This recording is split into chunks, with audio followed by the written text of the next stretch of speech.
আমি আদা।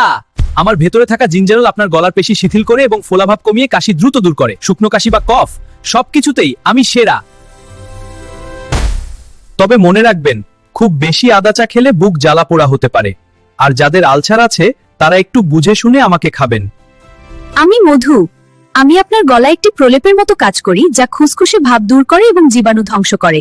বিশেষ করে রাতে ঘুমানোর আগে 1 চামচ আমি আপনার ঘুমকে করব শান্তিময়। সবচেয়ে জরুরি কথা, 1 বছরের কমবয়সী শিশুদের ভুলেও আমাকে খাওয়াবেন না। এতে তাদের মারাত্মক সমস্যা হতে পারে। আমি হলুদ। আমার কারকিউমিন আপনার শরীরের ইনফ্লেমেশন বা প্রদাহ কমিয়ে কাশির গোড়া কেটে দেয়। 1 গ্লাস গরম দুধে অল্প একটু আমাকে মিশিয়ে খেলে আরাম পাবেন মুহূর্তেই। বেশি পরিমাণ হলুদ খেলে পেটের গোলমাল হতে পারে। আর যারা রক্ত পাতলা করার ওষুধ খান, তারা আমার সাথে একটু দূরত্ব বজায় রাখাই ভালো। আমি তুলসী। আমার পাতার রস আর একটু মধু মিশিয়ে খেলে বুক থেকে কফ বেরিয়ে আসে। সর্দি কাশির যে কোনো সমস্যায় আমি সব সময় আপনার পাশে আছি। মনে রাখবেন, বেশি তুলসী পাতা খেলে শরীরে শর্করার মাত্রা কমে যেতে পারে। তাই যারা ডায়াবেটিসের ওষুধ খাচ্ছেন তারা সাবধান।